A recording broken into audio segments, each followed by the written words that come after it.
And now, Joe Bob's Last Call and Time Runner on TNT. Joe Bob Briggs still here. And did you notice when the evil Kronos president grabs her, she doesn't even react? It's like, would you like me to stand here while you hold me hostage? You know? Great roaring ram lizard monster there at the end, though. Am I the only one who was uncomfortable when the two of them were sitting there staring at the guy's wang doodle? Could that have gone on any longer? And what was really weird is that after she gave him the lab coat, got him covered up, and he got up to leave, he had tennis shoes on. Now, how come the Guyver cloned his tennis shoes, but didn't clone him any underwear? Anyhow, that was the Guyver, and there is a Guyver 2. I'm sure you're all going to be looking out for that one. Okay, I want to remind you that next week we have another Mark Harmon, in Deliberate Stranger, the 1986 miniseries about Ted Bundy. We're going to show the whole damn thing in one evening. It's Serial Killer Night on MonsterVision. I'm telling you, this thing is 22 hours long, this miniseries. But now it's time for Mark Hamill flick number 2, Time Runner. This is one of those time travel dealies where the world is about to be destroyed by aliens in the year 2022, but an astronaut, played by Luke Skywalker, once again, goes through a vortex wormhole. Just don't ask about that, okay? He goes through this vortex wormhole, and he lands on a farm in the year 1992, which happens to be the year the movie was made. And for some reason, guys from the future always land on farms. I don't know why.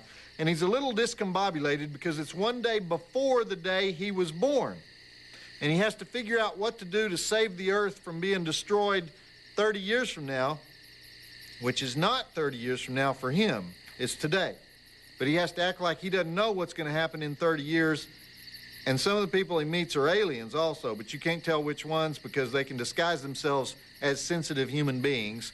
And I never can figure out these things. I can never figure it out, because if you're in the future and you come to the past and you change the past, then you've also changed the future, right? Yeah. And so the future you came from is messed up now. But you don't know that because you've already experienced it. But now you've got to experience it again. So if you keep jumping around like this, you could have 4 or 5 different movies going on at the same time, like instant reincarnation. That's an interesting concept there, instant reincarnation. I'm zoning out here. This is really cool, because I just understood the meaning of the universe. Oh, my God. It's right there. Oh, okay, sorry. Anyhow, let's take a look at those drive-in totals. We've got 65 dead bodies, 1 alien missile attack, exploding office buildings, exploding space station, brain crunching, 9 gun battles, 2 motor vehicle chases, neck breaking, exploding army base, spike through the chest, kung fu, hot coffee foo, 2.5 stars. Check it out, and I'll be right here. I feel like Stephen Hawking now. Oh. You know Stephen Hawking, that guy that dumped his wife for his secretary when he started having an affair with her? Did you know he did that? Yeah, he's that buck-toothed scientist in the wheelchair, you know, with the computer voice box. You know that guy? He gets all the babes. You know why? He understands the mystery of the universe, and chicks dig them. You know, there just aren't that many things that are scary anymore, are there? Fortunately, one of them is our MonsterVision website, which is where we put the viewer mail we're too chicken to actually put on TV. Did you people have mothers that write this stuff? Good grief. You can also check out the weekly Playmate, provided your taste in centerfolds runs to scaly mutants and saber-toothed vixens. Just head on over to tnt.turner.com/MonsterVision, and when you get there, do me a favor, okay? Keep it in the ballpark area of borderline psychotic. Don't go into that other zone, all right? We got kids logging on. Some of them are already mutating. Visit the MonsterVision website at tnt.turner.com/MonsterVision. Back to Joe Bob's Last Call and Time Runner on TNT. Okay, I'm confused. There's a war going on in the year 2022, right? And everybody in the space station gets exploded except this one guy, Mark Hamill. and he spirals through a wormhole and lands in Oregon on a farm and starts seeing holograms and rubbing his head a lot and staring into the future. Only it's not really the future for him, because he should be in the year 2022. So he's really having flashbacks, but he sees the white-haired guy shoot this old lady. But it didn't really happen. It's something that's gonna happen. And then the next thing you know is he's a hostage, but he talks his way out of it, and then the white-haired guy comes and crunches the farmer's head. And meanwhile, we've got the whole Rae-Dawn Chong subplot where she's running around trying to figure out what's up. See, this movie was made by guys in Canada. That explains part of it right there. It's the same guys who made Project Shadow Chaser, which also didn't make a lick of sense. But we're gonna give this a chance. I'm trying. I'm gonna try to map this baby out for you, okay? Oh yeah, and there's also 5 guys in a missile silo somewhere trying to fight off the invading aliens in the year 2022 and yelling at one another a lot, saying, "Damn it, where's Murphy?" You know, stuff like that. Does that about sum it up? Is that what's going on so far? I hope so. Okay, back to the flick. See, all this sci-fi time travel stuff, it started with Terminator. Yeah. Remember when Arnold Schwarzenegger gets dumped naked on the street and he's the evil hitman from the future? So they're thinking, well, we'll do the Canadian version of Terminator, but with Luke Skywalker. Better not have him naked, though, because that could get ugly. All right, if you're going to write into us here at MonsterVision and share your gripes, your opinions, whatever, and you're a woman under 140 pounds, single, and you don't have any strong opinions about any of the most common vices that men have, then I want you to use my home address because it's quicker. So just send those letters. What? I cleared this. I can do this. I'm telling you, we had a 3-hour meeting about this. It's not an attempt to get nookie on TV. Well, you don't have to use that word. Look. All right, look, I'm going to have to get back to you later. But meanwhile, just keep writing to us at 1010 Techwood Drive, Atlanta, Georgia, 30318, and emailing us at monstervision@turner.com. I like Superfly. What are you saying about Superfly? Why do you use that word? What's the implication there? Visit the MonsterVision website at tnt.turner.com/MonsterVision.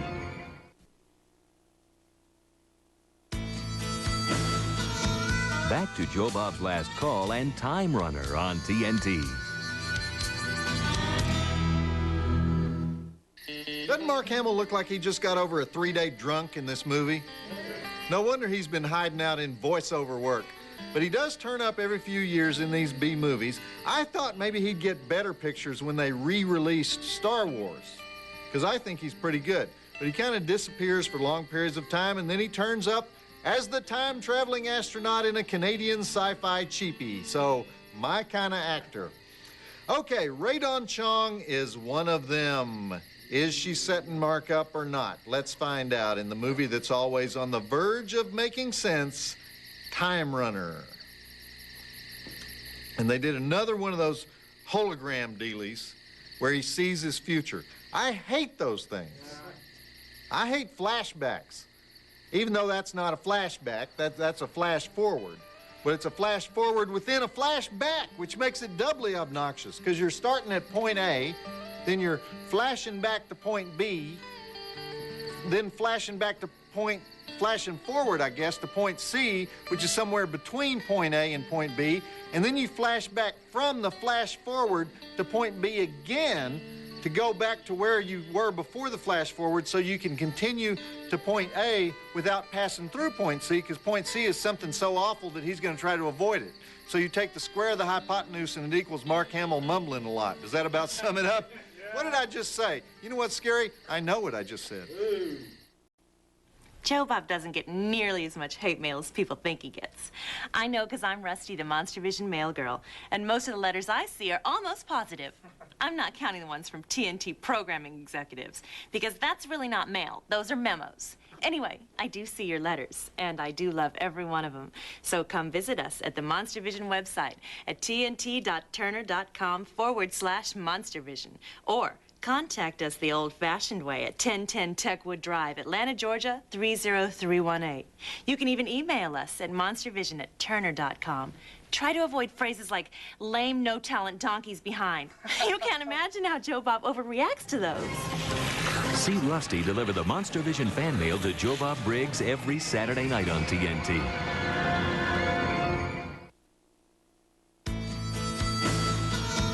Back to Joe Bob's Last Call and Time Runner on TNT. Oh, what just happened? Okay, we're back in 2022 now, right? And the aliens are taking over Washington and the president is being a weenie about it. So let's just keep it going here before I lose track. What would Clinton do if they told him the aliens are taking over? He'd say, are any of them cute?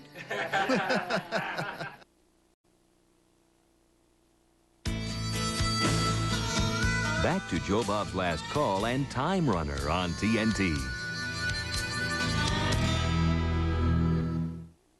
Did you know this movie had 6 credited writers? Whoa! Did you notice that in the opening titles? 6 guys, all evidently working on different movies, which is why at this point I'm totally confused. They just blew something up, right? Some kind of military facility. They had to steal an airplane to do that. There's some rummy named Arnie hanging around. Tanks are moving into Washington. Ray Don Chong is an alien. We knew that already, but apparently she's some kind of alien who hates her own people, and so she sides with the humans. Are we supposed to think that she has the hots for Mark Hamill, and that's why she's selling out the aliens, or what? I don't get that part. So let's just move this sucker along, okay? 6 writers. Oh, man. I still want to know how that works, you know? All right, guys. Listen up, I say we use a comma here. Fred, I know you love semicolons, but I think you're outvoted 4-2. It's a comma. I mean, how's it possible to do that? And this is a low-budget movie. What'd they get, 20 bucks each? And they were overpaid if they got 20 bucks each. Do you know how often people rip off our MonsterVision website? I'm proud of that. They want to share what they find there with the whole world, and that's what the web is all about.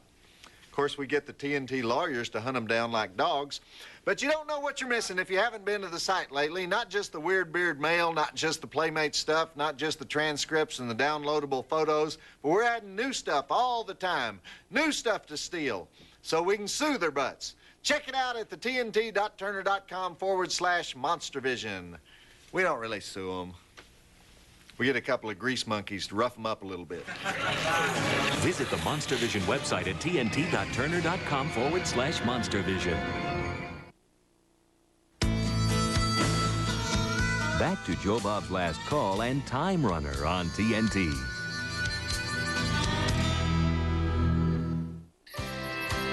So the president is an alien. We already knew that, though, didn't we? Because of the scene where Ray Don Chong calls up his name on the computer, and it's John Neela. The guy who's running for senator in 1992, and then he becomes president in 2022. N-E-I-L-A. Neela, get it? Backwards. A-L-I-E-N. See, that's just like those sneaky aliens. They knew we would never figure that out, spelling backwards. You know what makes these aliens dangerous, though? They're the only aliens in the history of the movies that decide to take over the world through grassroots politics. They're going to earn their way into power by good old solid Democratic get-out-the-vote efforts. We'll elect our man to the White House, and then we'll kill all the humans. 6 writers on this movie. Took 6 writers, count them, 6 writers to turn this baby out. Okay, back to Time Runner. You know, I'm thinking about applying for one of those forest ranger jobs, you know? Oh, yeah. You sit up in the tower, you eat ham sandwiches, you call in once an hour, no fires today, you know? Count the bears. Every once in a while, you pick up a Snickers wrapper, you know? I got to get rid of this stress. Oh, yeah. You know, I always just enjoy so much reading the viewer mail, especially the hate mail. Makes me feel humble as a person. Of course, I'm not as likely to read that on the air. So if you want me to read your mail on the air, try sucking up to me. That works better. And send copies to the bigwigs over at the network. Send your letters care of MonsterVision at 1010 Techwood Drive, Atlanta, Georgia, 30318. Emails go to monstervision@turner.com. Or visit the MonsterVision website. You can do it from there. But don't send the high sheriffs the negative comments. because they're just not used to it like I am. They tend to overreact a little bit. Visit the MonsterVision website at tnt.turner.com/MonsterVision. Back to Joe Bob's Last Call and Time Runner on TNT. Okay, Mark Hamill's mom is about to give birth to Mark Hamill. But Mark is hanging around the day before she gives birth because he came from the future 30 years later to make sure she doesn't get assassinated by evil alien political hitmen. But if she does get assassinated by evil alien political hitmen, what happens to Mark Hamill? Does he disappear? I mean, the Mark Hamill that's 30 years old. And if she doesn't get assassinated by evil alien political hitmen, what happens to Mark Hamill? Does he become two of him? See, I gotta take Excedrin when I watch these things because I can never exactly get the hang of it. So anyhow, let's see how it turns out in the thrilling conclusion to Time Runner, one of the greatest Terminator ripoffs of the early 90s. Would you want to be watching your mom when she gave birth to you? Yuck! Because one of you is in there looking out and the other one of you is out there looking in. And something about that is perverted. Of course, I like perverted.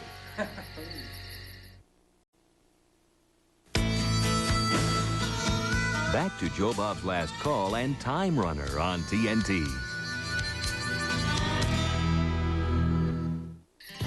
So Ray Dawn Chong was an alien who turned against her fellow aliens and saved the human baby. Oh. Ray Dawn Chong, who, by the way, in the movie they call her Karen Donaldson, but in the closing credits she's Karen McDonald. So they really couldn't make up their mind, those 6 screenwriters, what they were doing in that flick, could they? Anyhow, before we go, I want to remind you that next week we have Mark Harmon as the promising law student turned serial killer in Deliberate Stranger, the Ted Bundy miniseries of 1986. All Ted, all the time. That thing goes all night. And that's it for me, Joe Bob Briggs, reminding you that it is as bad as you think, and they are out to get you. Did you guys hear the one about the lawyer in Texas who gets a call about an emergency that requires him to fly out of town for a few days? Well, he doesn't have time to pack. So he calls home to tell his wife where he's going, and the maid answers the phone, but she's hesitant to put the wife on the phone. So after some major interrogation, she tells him that the wife is upstairs in bed with another man. Well, the lawyer is furious, and he wants to rush right home, but there's this emergency he has to take care of. So instead, he tells the maid to go get the gun from the desk drawer and kill his wife and the other man. And she says, I don't want to do that, but the lawyer tells her that under Texas law, it's legal to kill your adulterous wife and her lover. So he uses his silver tongue, and he finally convinces her to do it, and she puts down the phone, and soon the lawyer hears the sound of 2 gunshots, a scream, and some loud thumps, and 2 splashes. The maid comes back to the phone, and the lawyer says, well, did you kill them? And the maid says, yes. And the lawyer says, what'd you do with the bodies? And the maid says, I threw them in the pool. And he pauses for a minute, and then he asks her, well, did you say the pool? And the maid says, yeah, I threw them in the pool. And the lawyer says, is this 5558256? Joe Bob Briggs reminding you that the drive-in will never die. There's a better version of that, Joe. Hey, all right, listen to this. A Chinese couple get married. She's a virgin. So on the wedding night, she's cowering naked under the sheets as her husband undresses. And he climbs in next to her and he says to her, darling, I know this is your first time and you are frightened. I assure you I will give you anything you want. I will do anything you want. What do you want? And the bride says, I want number 69. And the husband says, you want beef with broccoli?